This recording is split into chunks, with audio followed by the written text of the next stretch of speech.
Terima kasih Anda masih menyaksikan Kompas Siang, Saudara. Pembangunan Ibu Kota Nusantara dan pendukungnya seperti jalan hingga saat ini terus dilakukan, termasuk jalan tol IKN dan jembatan Pulau Balang yang dapat memangkas waktu tempuh lebih singkat.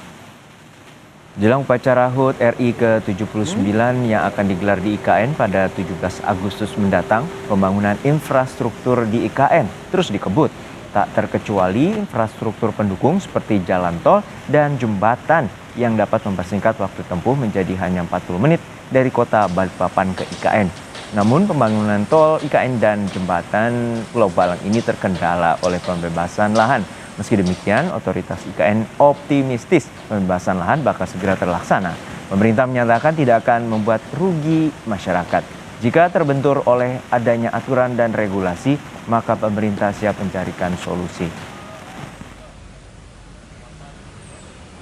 Kalau untuk sarana pendekat ya ke IKN melalui jalan tol yang sedang berproses, ditargetkan kan selesai di bulan Juli ini. Ya. Nah, namun informasi dari PUPR bahwa jalan itu nanti belum bisa tembus langsung ke IKN gitu ya. Tapi sampai ke Bandara VVIP, insya Allah kan sudah sampai di sana. Kemudian jarak tempuh dari VVIP ke IKN itu juga tidak terlalu jauh, mungkin 10-15 menit ya, dalam keadaan normal tentunya gitu ya. Nah, di sisi Balikpapan juga masih penyelesaian di sisi IKN, PPU masih ada beberapa segmen yang juga melakukan akselerasi. Untuk mengetahui informasi terkini terkait dengan pembangunan infrastruktur di IKN, kita tanyakan langsung pada jurnalis Kompas TV, Renata Panggalo. Renata, untuk saat ini bagaimana kemajuan dari pembangunan infrastruktur, terutama instalasi seperti pengelolaan air bersih, terutama dan juga aliran listrik?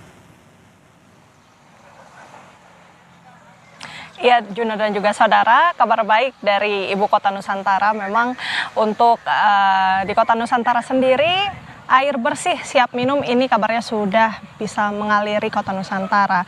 Hal ini juga sudah dipastikan pada saat tes pengaliran air atau commissioning test yang dilakukan oleh Kementerian PUPR bersama dengan otorita IKN.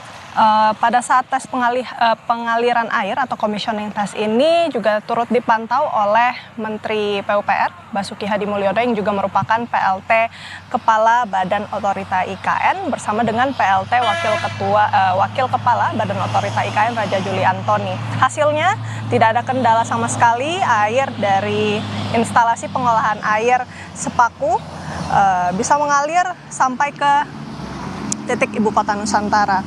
Dan targetnya pada akhir Juli 2024 untuk sistem penyediaan air minum SPAM Sepaku ini sudah bisa beroperasi penuh pada bulan Juli 2024.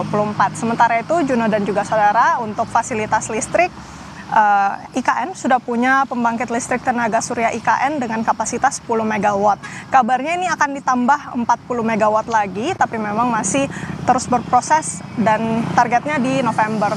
Tetapi untuk penyelenggaraan upacara 10 MW itu dinilai sudah ataupun diklaim sudah cukup untuk mengakomodasi perhelatan upacara HUT ke-79 Republik Indonesia pada tanggal 17 Agustus nanti.